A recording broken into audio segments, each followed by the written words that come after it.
اعوذ باللہ من الشیطان الرجیم بسم اللہ الرحمن الرحیم ان اللہ و ملائکتہ یصلون علی النبی یا ایہا الذین آمنوا صلوا علیہ وسلموا تسلیما اللہم صل وسلم علی سیدنا و مولانا محمد وعلی آل سیدنا و مولانا محمد وبارک وسلم وصلوا علیہ۔ واجب عزت احترام دوستو، بھائیو، لائق عزت احتشام، معزز مکرم محتشم سامعین سامعات، محترم عزت مآب خواتین و حضرات، اخلاق قرآن اور ہم کے موضوع پہ ہماری گفتگو جاری ہے۔ ہم اس حوالے سے بیان کر رہے ہیں کہ قرآن مجید مسلمان کو کیسا دیکھنا چاہتا ہے معاشرتی زندگی میں، اور وہ کیسا معاشرہ چاہتا ہے کہ جس معاشرے میں مسلمان رہیں اور باہمی کس طرح رہیں۔ تو اخلاقی اعتبار سے قرآن مجید ان حقائق کو اور ان خوبیوں کو بیان فرماتا ہے۔ آج ہم قرآن مجید کی سورہ پاک ہے سورۃ الماعون۔ سورۃ الماعون جو ہے وہ 107 سورہ پاک ہے۔ ہم آپ دوستوں کے سامنے سورۃ الماعون کے حوالے سے آج گفتگو کریں گے۔ اخلاق قرآن اور ہم کے موضوع پہ ہماری گفتگو جاری ہے۔ سورۃ الماعون کے آغاز میں ہی جس چیز کی جانب توجہ دلوائی گئی، قرآن مجید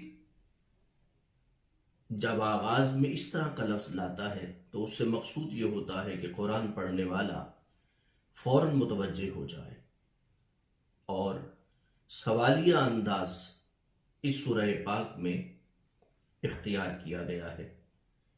گزشتہ سورہ پاک سورۃ الہمزہ میں آپ دوستوں کے سامنے جو بیان کی، اس میں لفظ ویل تھا، یعنی وہ بھی انسان کو دور تک سوچنے پہ مجبور کر دیتا ہے اور انسان کو متوجہ کرتا ہے، توجہ دلاتا ہے۔ اس حوالے سے قرآن مجید نے جب سوالیہ انداز اپنایا تو اس کا مقصد یہ ہے کہ بات آگے بہت عام ہے اور قابل توجہ ہے۔ پیغمبر کریم سرور عالم صلی اللہ علیہ وآلہ وسلم نے بھی جب آپ کسی بات کی جانب متوجہ کرنا ہوتا اور آپ صحابہ کو سوالیہ انداز سے بتاتے کہ کیا میں تمہیں یہ نہ بتا دوں، کیا میں تمہیں یہ نہ بتا دوں، تو صحابہ کرام پورے اشتیاق سے، پورے شوق سے عرض کرتے، یا رسول اللہ صلی اللہ علیہ وآلہ وسلم آپ ہمیں ضرور بتائیے۔ اور واقعتاً صحابہ اپنے دامن علم کو، اپنے دامن مشاہدہ کو، اپنے دامن سماعت کو دراز کرتے اور اس میں پیغمبر کریم سرور عالم صلی اللہ علیہ وسلم کے فرامین کو سنبھالتے بھی اور دلوں میں بٹھاتے بھی اور ساتھ ساتھ اسے دنیا تک پہنچاتے بھی۔ اب قرآن مجید نے جب یہ فرمایا آرا آئی تھا، اب قرآن مجید میں جہاں پر بھی یہ لفظ آتا ہے، جس طرح قرآن مجید فرماتا ہے علم تارا، کیا نہیں تو نے دیکھا، اب اس کے دو معنی ہیں۔ ایک معنی ہے کہ اس نے دیکھا، اور ایک معنی ہے کیا تو نے غور کیا اس بات پہ، یعنی دونوں معنی ہیں۔ یعنی مشاہدہ، چونکہ قرآن مجید میں ویسے مشاہدہ کا کوئی مطلب نہیں ہے، یعنی دیکھنے کا ویسے کوئی مطلب نہیں ہے۔ مقصود یہ ہے کہ جب قرآن مجید یہ فرماتا ہے کہ کیا آپ نے دیکھا، تو اس کا مقصد یہ ہوتا ہے کہ کیا آپ نے غور کیا، آپ نے اس کو قابل توجہ سمجھا، آپ نے اس پہ تفکر کیا، آپ نے اس کے نتائج پہ غور کیا، کیا آپ نے دیکھا کہ قرآن مجید کس لہجے میں بات کر رہا ہے۔ آرا آئیتا، یعنی یہ چیز اس معاشرے میں جو آگے باتیں بیان کی جا رہی ہیں، اس سے یہ پتہ چلتا ہے کہ وہاں معمول زندگی کا تھا، اس طرح کی حرکتیں، اس طرح کی چیزیں معمولی زندگی میں تھیں اور ہر ایک کے مشاہدہ میں آ رہی تھیں۔ تو قرآن مجید اس لیے فرماتا ہے، جب قرآن مجید جب اس طرح کی بات کرتا ہے تو اس میں توجہ دلانا بھی مقصود ہوتا ہے اور معاشرے کی ابتری کی جانب توجہ دلانا بھی مقصود ہوتا ہے اور غور و فکر کی جانب متوجہ کرنا بھی مقصد ہوتا ہے. یعنی آرأیت، کیا تو نے دیکھا، کیا تو نے غور کیا، اس حقیقت پہ غور کیا. الذی یکذب بالدین، یعنی وہ شخص جو جھٹلاتا ہے، رد کرتا ہے، ریجیکٹ کرتا ہے، یعنی پائے حقارت سے جھٹلاتا ہے، پائے حقارت سے رد کر دیتا ہے. ایک ہے کسی انسان کا رد کرنا اور ایک ہے کسی انسان کا نفرت، عداوت، دشمنی اور حقارت سے رد کر دینا اور یہ سمجھنا کہ یہ بات بڑی حقیر اور گھٹیا بات ہے. تو قرآن کہتے کیا تو نے دیکھا اس شخص کو کہ جو اس نظریے کو بھی گھٹیا سمجھتا ہے. کس نظریے کو؟ یکذب بالدین، کیا وہ دین کو جھٹلاتا ہے. اب دین سے مراد اگر آپ سمجھنا چاہیں تو سورۃ الفاتحہ کا لفظ جہاں پہ یہ دین کا لفظ آیا ہے، مالکی یوم الدین، یعنی مالک ہے جزا کے دن کا. یعنی وہ کیسا شخص ہے جو اس بات کو جھٹلاتا ہے کہ بھی غلط کاری کا نتیجہ نہیں نکلتا یا اس کی جزا نہیں ہوگی، کہ انسان جو چاہے بدماش بنا رہے، فرعونیت برتتا رہے، معاشرے پہ ظلم کرتا رہے، لوگوں کا حق کھاتا رہے. کیا وہ اس بات کو طاقت کے بلبوتے پر جھٹلاتا ہے کہ کبھی نتیجہ نہیں نکلے گا، کبھی جزا نہیں ملے گی، کبھی صلہ نہیں دیا جائے گا؟ کیا دنیا میں کبھی ایسا ہوا ہے کہ انسان ایک عمل کرے اور اس کا نتیجہ نہ نکلے؟ یعنی دنیا میں اگر انسان ایک صاحب عقل انسان ہے، صاحب فکر انسان ہے، سوچنے والا انسان ہے، اس لیے قرآن نے کہا آرأیت، کیا تو نے غور نہیں کیا اس شخص کی بات پہ کہ جو اس بات کو بھی جھٹلاتا ہے کہ انسان کے بیچ بوئے ہوئے بیج کا کوئی نتیجہ نہیں نکلتا. عمومی زندگی میں اپنی محنت کے نتائج کو حاصل کرتا ہے، اس سے زیادہ حاصل کرتا ہے، یعنی محنت کے نتیجے کو اپنے دامن میں سمیٹتا ہے، بلکہ دوسروں کی محنت کے نتیجے کو بھی اپنے دامن میں لے جاتا ہے. اپنی کمائی بھی اپنے دامن میں اور دوسروں کی کمائی بھی اپنے بینک میں. بالدین یعنی اپنی ذات کے حوالے سے تو اس بات کا قائل ہے کہ انسان کے عمل کا نتیجہ نکلتا ہے. لیکن کیا تو نے اس شخص کو دیکھا کہ جو یعنی دوسروں کے حوالے سے جزا کا قائل نہیں ہے، یا وہ یہ سمجھتا ہے کہ میں جو کر رہا ہوں، چونکہ میں فرعون ہوں، میں بدماش ہوں، میں جو چاہوں کر سکتا ہوں، جسے چاہوں پامال کر سکتا ہوں، تو لہٰذا سارے ادارے، سارا ملک، ساری مملکت، ساری عوام میرے سامنے بے بس ہے.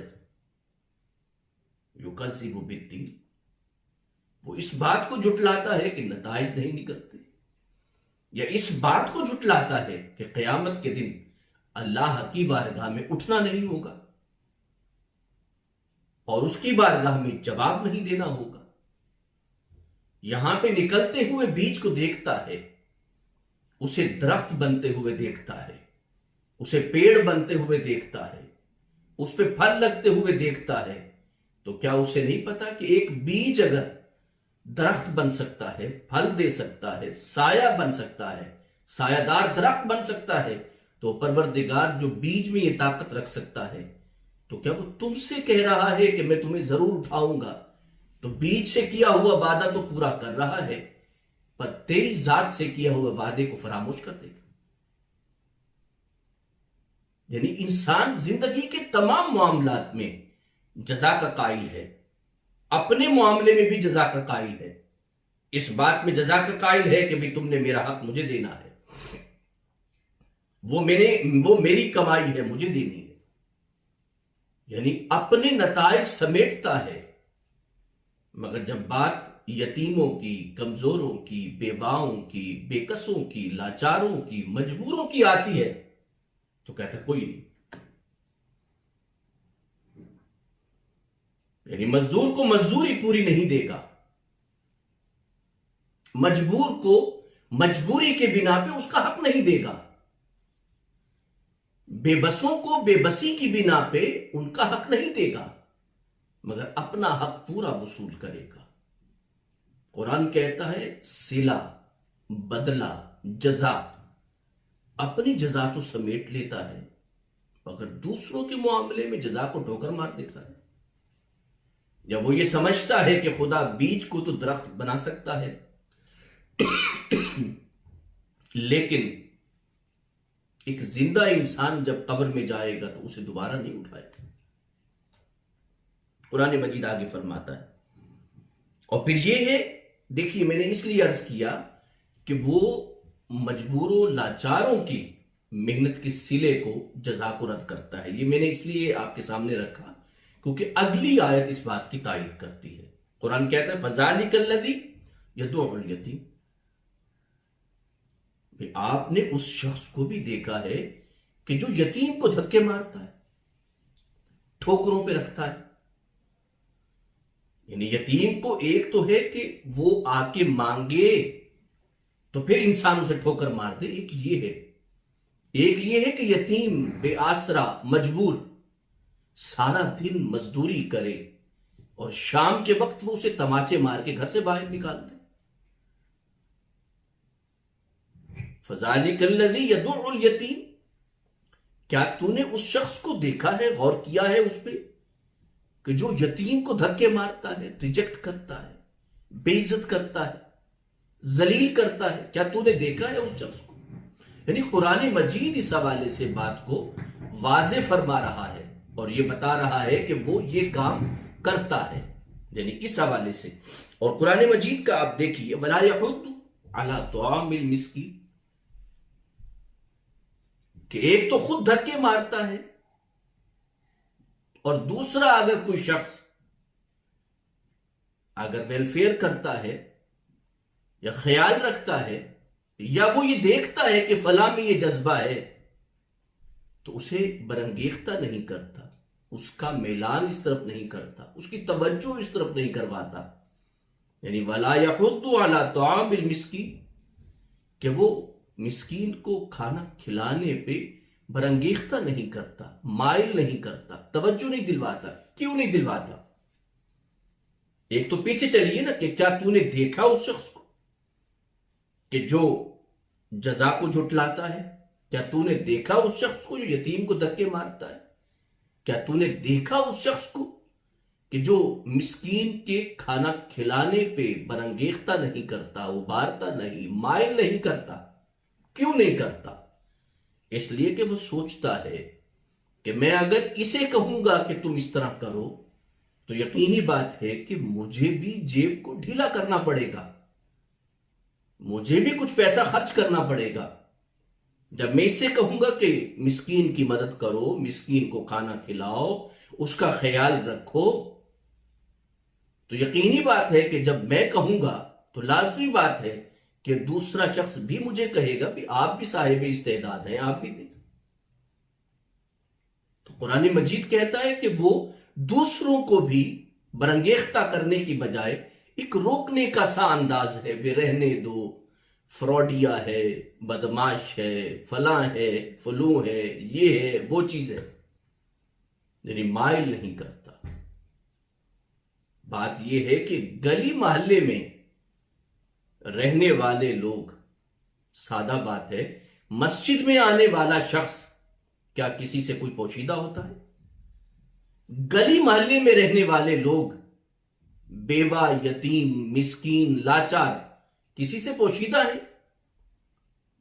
اس کے لیے حسب استعداد ہونا یا استعداد کا ہونا کیا لازمی ہے کہ وہ کسی کو دینے والا ہو؟ محلے کے لوگ کہاں گئے کہ جو یہ کہتے ہیں چالاک لوگ کہ ہم اڑتے ہوئے پرندے کے پر گن لیتے ہیں، ہم اڑتے ہوئے پرندے کی چونچ کے رنگ کو دیکھ لیتے ہیں، اس کے اڑنے کے انداز کو دیکھ کے ہم بتا دیتے ہیں۔ میرے دوست، جو اتنے تیز ترار لوگ محلوں میں رہتے ہیں کہ جو چہرے کے رنگ کو دیکھ کے فیصلہ کر لیتے ہیں، کیا وہ نہیں دیکھتے کہ محلے میں سفید پوش کون ہے؟ اس کے لیے استعداد چاہیے یا مال چاہیے؟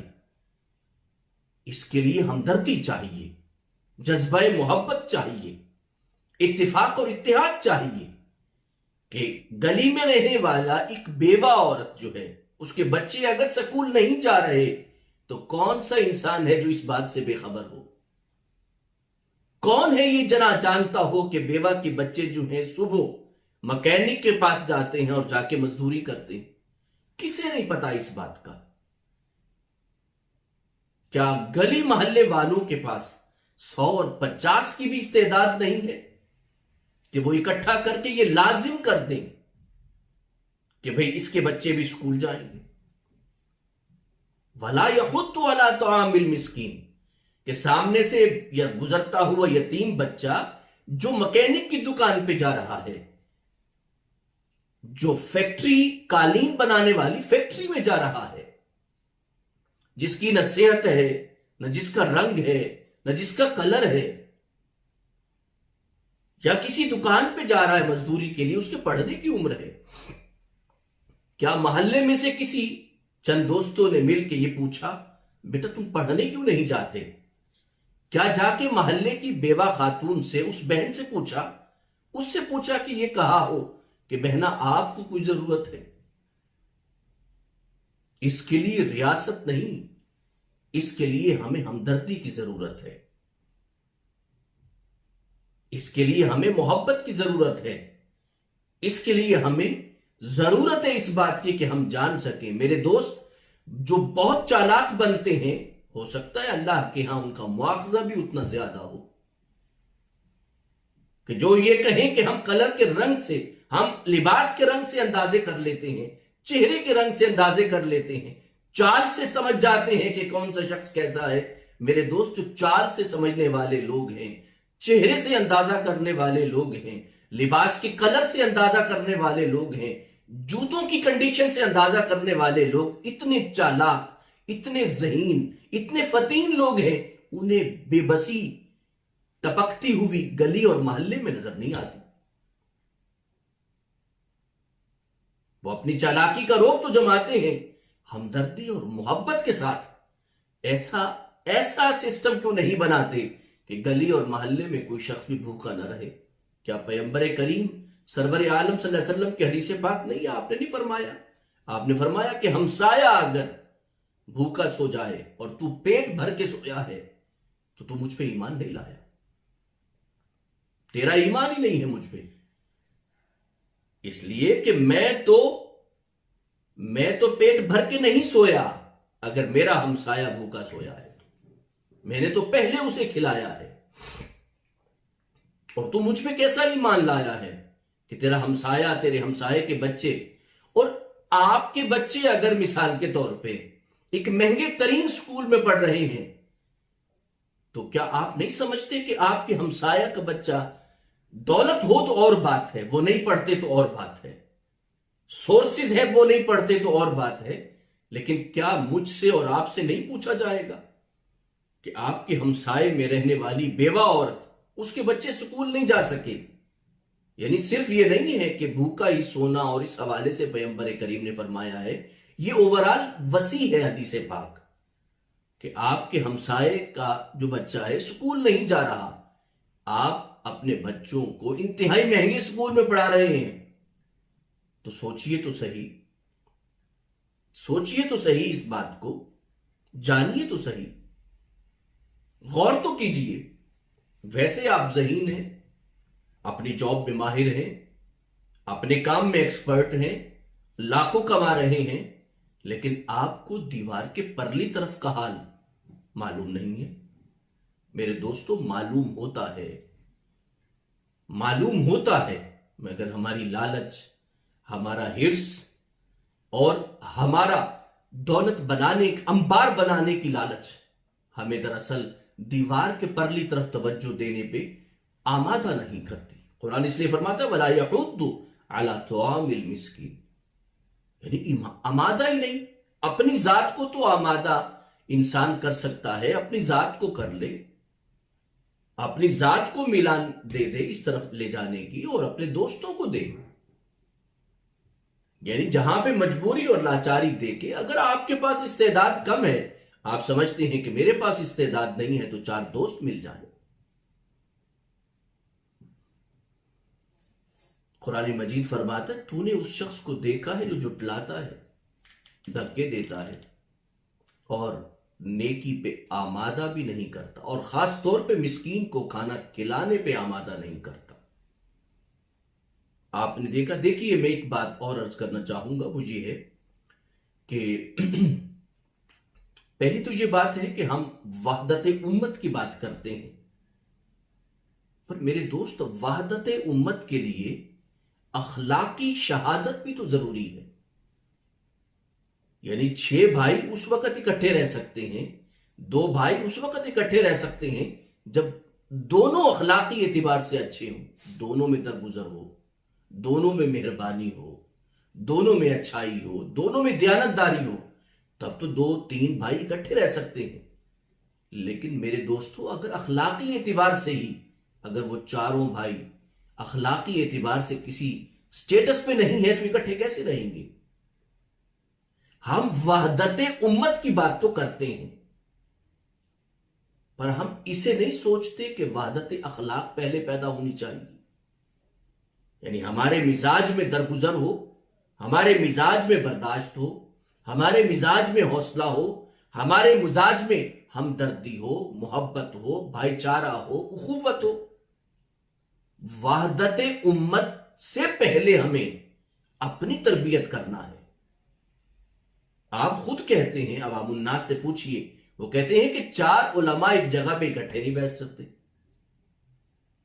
4 دوست مل کے ایک کاروبار نہیں کر سکتے، 4 دوست ہوتے ہیں کاروبار سے پہلے، اور جب کاروبار کرتے ہیں تو 4 دشمن بن جاتے ہیں۔ ویسے سب مفادات کے لیے اکٹھے ہوتے ہیں، لیکن جب انہیں اتفاق کا کہا جائے کسی قومی مشن پہ تو لڑ پڑتے ہیں آپس میں۔ تو مسئلہ اصل میں وحدت امت سے زیادہ وحدت اخلاق ہے۔ آپ یورپ کو دیکھ لیجئے کہ کتنے ممالک ہیں، لگ بھگ 28 سے 30 ممالک ہیں۔ 30 ممالک ایک یونٹی کے ساتھ اکٹھے چل رہے ہیں، کس وجہ سے؟ کس وجہ سے چل رہے ہیں؟ وحدت اخلاق کی وجہ سے۔ ہر ایک ملک اپنی قوم کے ساتھ دیانتدار ہے۔ میرے دوستو، وحدت امت سے پہلے آپ اخلاقی اعتبار سے قوم کو ایک پلیٹ فارم پہ لائیں، اسے قائل کریں کہ دیانتداری کے حوالے سے، اسے قائل کریں ہمدردی کے حوالے سے، اسے قائل کریں کہ اپنے گلی اور محلے کے مسائل کے حوالے سے اپنی مدد آپ کے تحت قائل کریں۔ جب آپ ایسا کریں گے تو وحدت امت کا رزلٹ نکلے گا۔ مجھے بتائیے کہ جب 2 بھائی اخلاقی اعتبار سے اکٹھے نہیں رہ سکتے تو 2 ارب کی امت کیسے اکٹھی ہوگی؟